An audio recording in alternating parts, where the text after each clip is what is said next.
It is interesting to me how this system has continued pretty much the same way for years and years and years, except the economic hitmen have got better and better and better.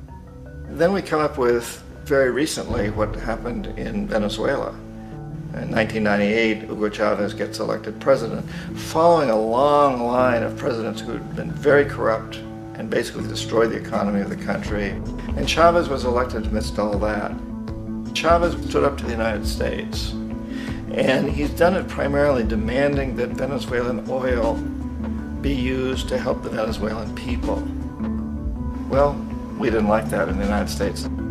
So in 2002, a coup was staged, which there's no question in my mind, and most other people's minds, that the CIA was behind that coup.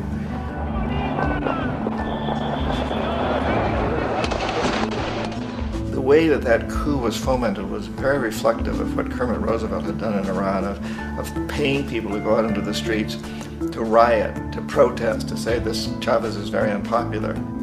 You know, if you can get a few thousand people to do that, television can make it look like it's the whole country, and things start to mushroom. Except in the case of Chavez, he was smart enough, and the people were so strongly behind him that they overcame it, which was a phenomenal moment in the history of Latin America.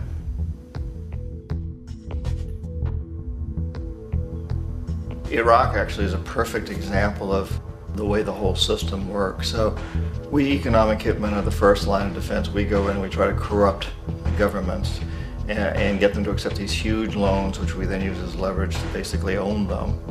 If we fail, as I failed in Panama with Omar Torrijos and in Ecuador with Jaime Roldos, men who refused to be corrupted, then the second line of defense is we send in the jackals. And the jackals either overthrow governments or they assassinate. And once that happens and a new government comes in, and boy, it's going to toe the line, because the new president knows what will happen if he doesn't.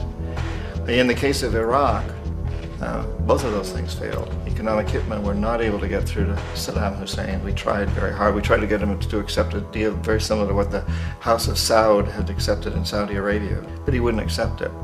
And so the jackals went in to take him out. They couldn't do it. His security was very good. After all, he had one time worked for the CIA. He'd been hired to assassinate a former president of Iraq and failed, but he knew the system. So in '91, we send in the troops and we take out the Iraqi military.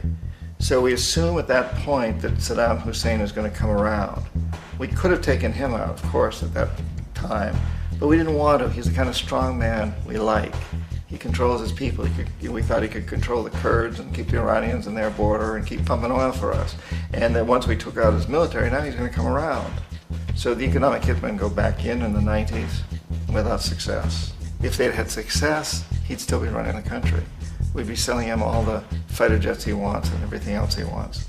But they couldn't, they didn't have success. The jackals couldn't take him out again, so we sent the military in once again, and this time we did the complete job and took him out, and in the process created for ourselves some very, very lucrative construction deals. We had to reconstruct a country that we'd essentially destroyed, which is a pretty good deal if you own construction companies, big ones.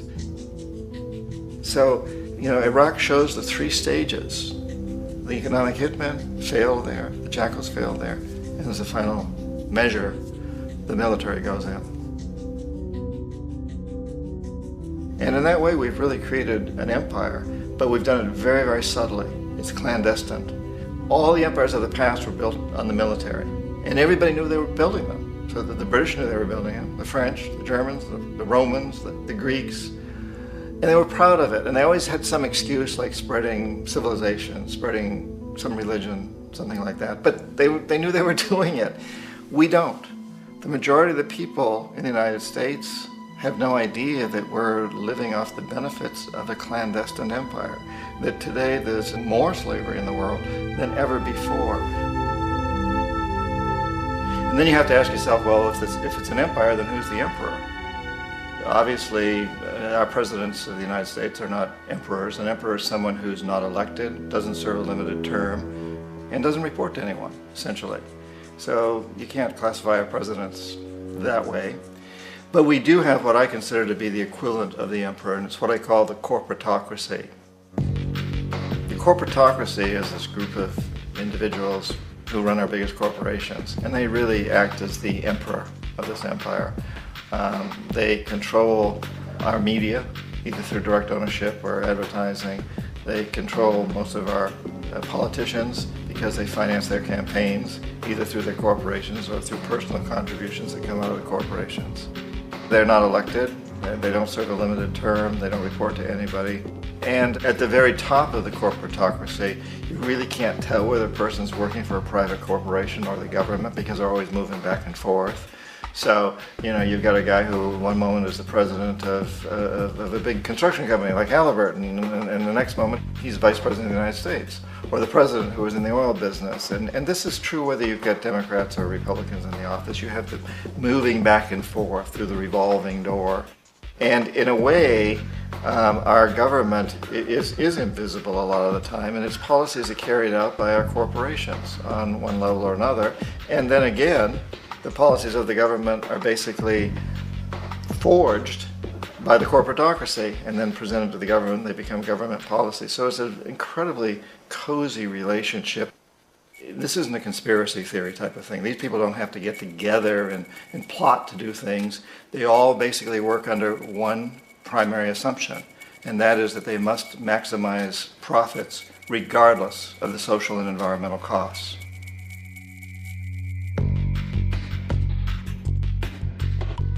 This process of manipulation by the corporatocracy through the use of debt, bribery, and political overthrow is called globalization. Just as the Federal Reserve keeps the American public in a position of indentured servitude through perpetual debt, inflation, and interest, the World Bank and IMF serve this role on a global scale. The basic scam is simple. Put a country in debt either by its own indiscretion or through corrupting the leader of that country, then impose conditionalities or structural adjustment policies, often consisting of the following. Currency devaluation. When the value of a currency drops, so does everything valued in it. This makes indigenous resources available to predator countries at a fraction of their worth. Large funding cuts for social programs. These usually include education and healthcare, compromising the well-being and integrity of the society, leaving the public vulnerable to exploitation. Privatization of state-owned enterprises. This means that socially important systems can be purchased and regulated by foreign corporations for profit. For example, in 1999, the World Bank insisted that the Bolivian government sell the public water system of its third largest city to a subsidy of the U.S. corporation Bechtel. As soon as this occurred, water bills for the already impoverished local residents skyrocketed. It wasn't until after a full-blown revolt by the people that the Bechtel contract was nullified. Then there is trade liberalization, or the opening up of the economy through removing any restrictions on foreign trade.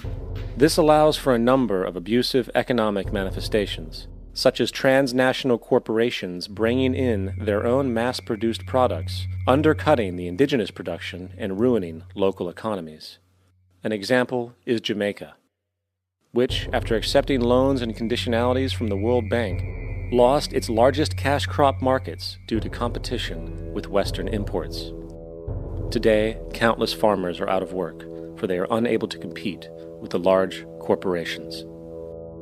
Another variation is the creation of numerous seemingly unnoticed, unregulated, inhumane sweatshop factories, which take advantage of the imposed economic hardship. Additionally, due to production deregulation, environmental destruction is perpetual, as a country's resources are often exploited by the indifferent corporations while outputting large amounts of deliberate pollution.